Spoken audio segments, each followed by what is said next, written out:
Welcome to Morning Manna. I'm Pastor James, and I'm excited to be with you this week as we talk about authority. Now, when we talk about authority, what do we mean? Often thoughts of power and position come up, and indeed, authority can be defined as the power or right to do something, particularly to give orders and see that they are followed. We often get the power part confused with capability.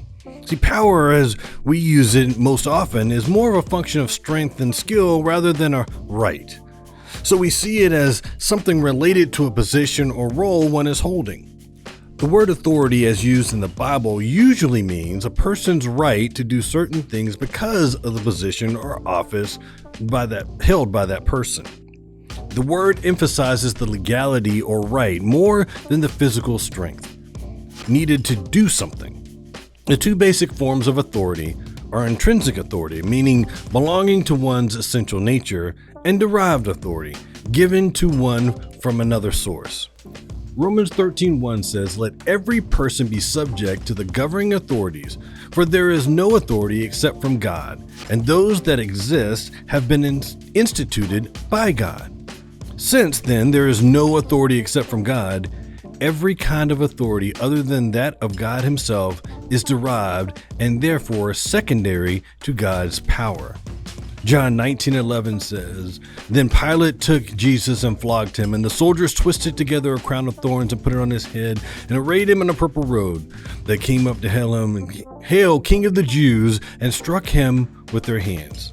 Pilate went out again and said to them, 'See, I am bringing him out to you, that you may know that I find no guilt in him.' So Jesus came out wearing the crown of thorns and the purple robe. Pilate said to them, 'Behold the man.' When the chief priests and the officers saw him, they cried out, 'Crucify him, crucify him.'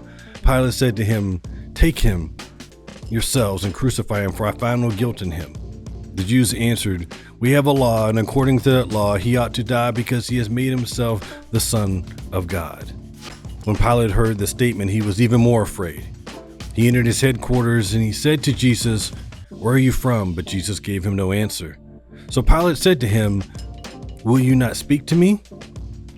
Do you not know that I have authority to release you and authority to crucify you?' And here it is. Jesus answered him, 'You have no authority over me at all unless it has been given you from above. Therefore, he who delivered me over to you has the greater sin.' So what then is the authority of God? Join me tomorrow as we discuss the authority of God.